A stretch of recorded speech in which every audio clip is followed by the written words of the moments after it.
दूसरो न कोई, जाके सर मोर मुकुट मेरो पति सोई। फिर मीरा जी को उनके पति, उनके पिता, उनके ससुर, फिर कोई भी कुछ भी कहे, क्या फर्क पड़ता है। जो एक बार इस रंग में डूब गया उसको फिर क्या फर्क पड़ता है कौन क्या कह रहा है। फिर किसी की कहने सुनने की कोई आवश्यकता रह ही नहीं जाती है। मीरा जी ने तो कह दिया कि आज से मेरे लिए यह भव सागर सूख चुका है। क्यों सूख चुका है? क्योंकि मुझे मोह लागी लगन हरि चरणन की। भव सागर अब सूख गयो है, फिकर नहीं मोह करनन की। मोह लागी लगन हरि शरणन की। मोह लागी लगन हरि शरणन की। क्योंकि भगवान आनंद के सागर हैं। एक बार कोई डुबकी लगा ले इस आनंद के सागर में, गोता लगा ले, तो वह जीवन में फिर किसी कहने सुनने में नहीं पड़ता है। और हम सब की एक समस्या है कि हम सब कहने सुनने में ज्यादा पड़ जाते हैं। कोई चंदन भी लगा ले तो लोग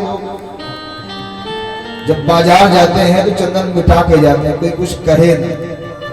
कोई कहेगा देखो ये भी साधु बन गया। तो हम किसी के कहने सुनने के चक्कर में अपनी मान्यताओं को भुला बैठते हैं। और मीरा जी ने कह दिया मुझे किसी के कहने सुनने की कोई आवश्यकता ही नहीं रही। सास कहे मेरा भई बावरी, लोग कहे मेरा भई बावरी। सास कहे कुल नासी रे, पग घुंघरू बांध मीरा नाची रे। पग घुंघरू बांध मीरा नाची रे। पग घुंघरू बांध मीरा नाची रे। पग घुंघरू बांध मीरा नाची रे। पग घुंघरू बांध मीरा नाची रे। लोग कहे मीरा भई बावरी, लोग कहे मेरा भई बावरी। लोग कहे मेरा भई बावरी। लोग कहे मेरा भई बावरी। सास कहे कुल नासी रे। पग घुंघरू बांध मीरा नाची रे। पग घुंघरू बांध मीरा नाची रे। पग घुंघरू बांध मीरा नाची रे। पग घुंघरू बांध मीरा नाची रे। ऐसी भक्तिमती मीरा जी जो पग घुंघरू बांध मीरा नाची रे। क्यों नाची? क्योंकि आनंद के सागर में डुबकी लगा दी। आनंद की सागर में डुबकी लगाने के बाद दशा मीरा शबरी जैसे ही हमारी भी बन जाएगी। फिर दुनिया से किसी से मतलब नहीं। चाह गई चिंता गई मनवा भा बेपरवाह। जिसको कछु न चाहिए सोई साहंसाह। ऐसे भगवान आनंद स्वरूप हैं। विश्वोत्पत्त्यादि हेतवे, विश्व की उत्पत्ति करना, विश्व का पालन करना और विश्व को सही दिशा में लगा देना, ये भगवान श्रीमन नारायण तीनों कार्य में सामर्थ्यवान है। विश्वोत्पत्त्यादि हेतवे, विश्व की उत्पत्ति, विश्व का पालन और विश्व को सही दिशा में लगा देना, भगवान अपने पुत्र पौत्रों को भी नहीं छोड़े। 56 करोड़ यदुवंशी थे भगवान, उनको भी हाथों हाथ लिए, उनको भी छोड़े नहीं। तो कहने का तात्पर्य विश्व की उत्पत्ति, विश्व का पालन और उसकी अंतिम क्रिया, ये भगवान करने में सामर्थ्यवान है। तापत्रय विनाशाय श्री कृष्णाय वयं नमः।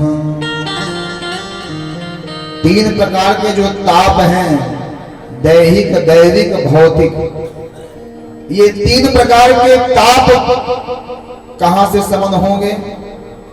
भगवान के भजन से। 3 प्रकार का ताप, दैहिक ताप, यह देह में कोई रोग हो गया, ये दैहिक ताप हो गया।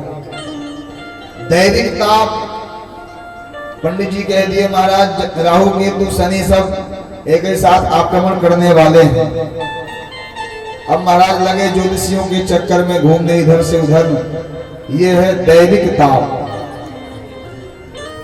और तीसरा है भौतिक ताप, जो बड़ा भयंकर होता है। भौतिक ताप, भौतिक ताप, भौतिक ताप। हमारे पड़ोस में अगर कोई समृद्धशाली है, मकान दुकान, पड़ोस की बात छोड़ो, हमारा भाई ही अगर समृद्धशाली है, हम थोड़ा भी पीछे हैं, तो जो ईर्षा हमारी होती है वही भौतिक ईर्षा मानी जाती है कि उसके पास ये है, हमारे पास तो कुछ भी नहीं है, तो ये हो गया भौतिक ताप। तो महाराज यहां आने के बाद दैहिक, दैविक, भौतिक, ये तीनों ताप दूर हो जाते हैं। ये कोई ताप यहां लगता नहीं है। इसलिए यहीं सर आवत अति कठिनाई, इसलिए लिखा है इस रास्ते में आना इतना सरल नहीं है। राम कृपा बिनु आई न जाए, जा पर कृपा राम के होई, पावते यही मार्ग सोई। इस रास्ते पर वही आएगा जिस पर प्रत्यक्ष रूप से भगवान की कृपा होगी। तो ऐसे तापत्रय विनाशाय जो भगवान हैं, श्री कृष्णाय वयं नमः। उन परमात्मा श्रीमन नारायण के चरणों में हम बारंबार प्रणाम करते हैं। बोलो बाल कृष्ण भगवान की जय। दूसरा श्लोक, यम प्रव्रजन्तमनुपेतमपेत कृत्यं द्वैपायनो विरह कातरया जुहावा,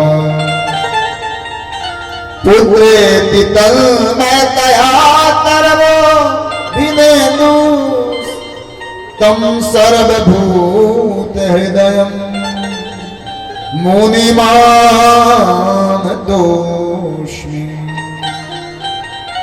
बड़ा सुंदर भाव।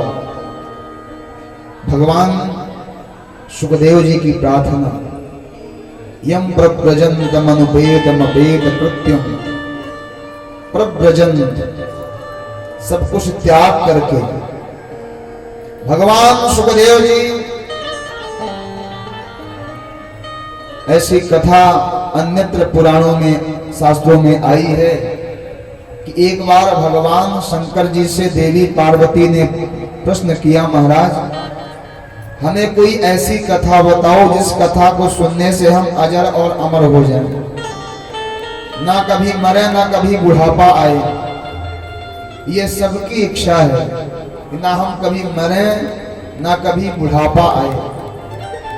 जीवन में सबसे बड़ा सत्य है मरना, लेकिन सबसे अधिक भय हम मरने से ही करते हैं। तो भगवती देवी पार्वती ने कहा, महाराज कोई ऐसी कथा बताओ जिसको सुनने से हम अजर अमर हो जाएं।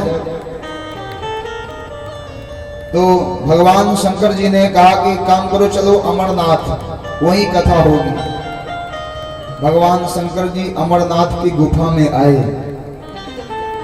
नंदी बैल को भी भगवान शंकर जी ने नंदी ग्राम में ही छोड़ दिया। जो आज पहलगांव कहते हैं।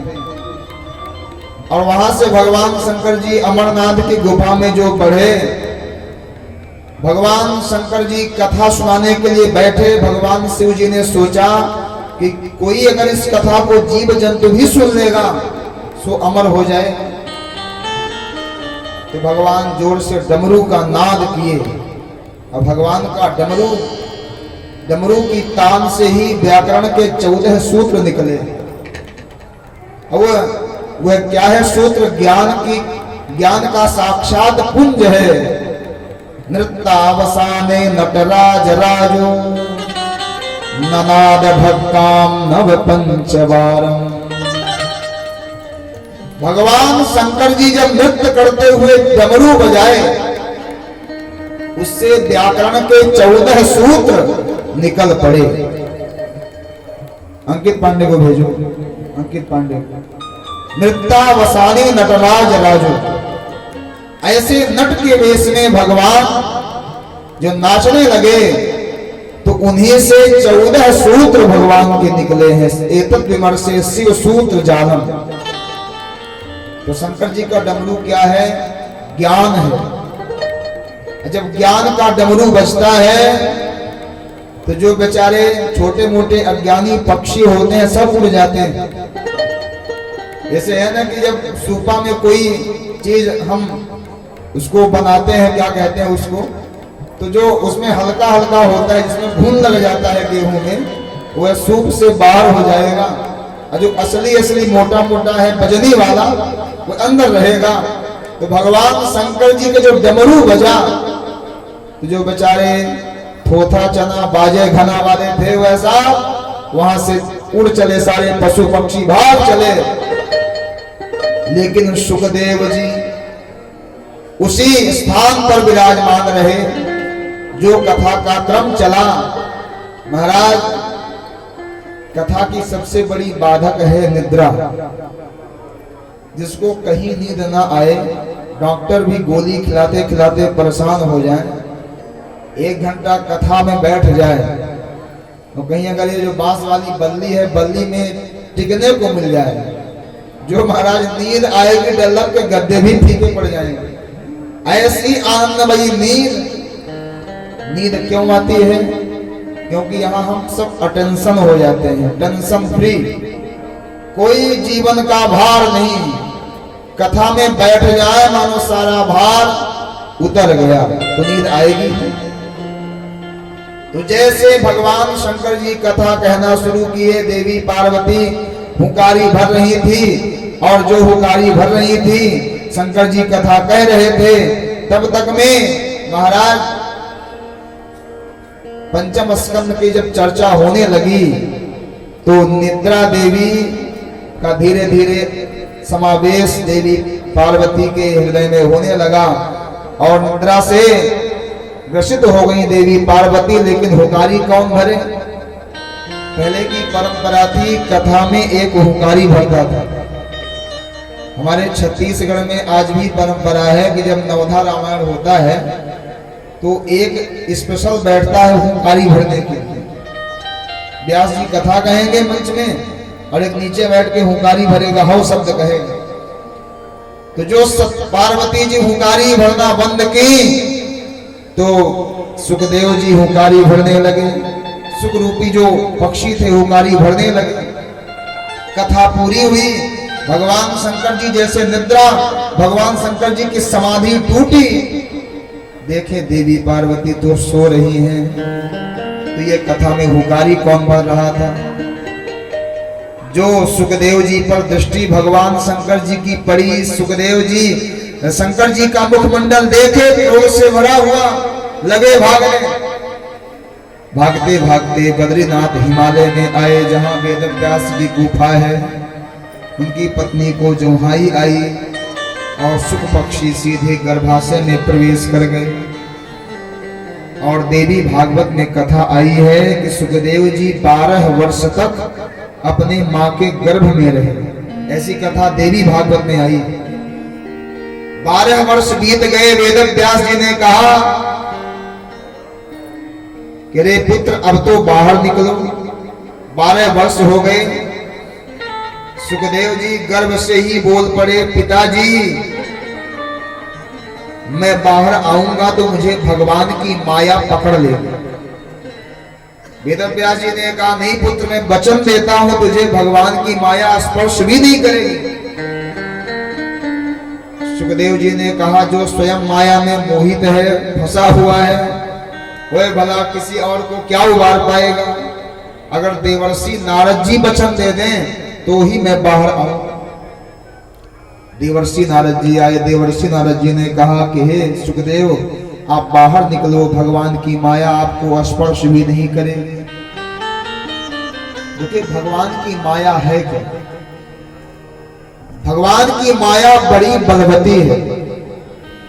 गोस्वामी जी चर्चा मानस में करते हैं, प्रभु माया बलवंत भवानी, प्रभु माया बलवंत भवानी, जाहि न मोह कवन अस खानी, जाहि न मोह कवन मैं अरूर तुम तय माया, मैं अरूर तुम तय माया, जिहि बस कीन्हे सी जीवन दिखाया, जिहि बस कीन्हे सी जीवन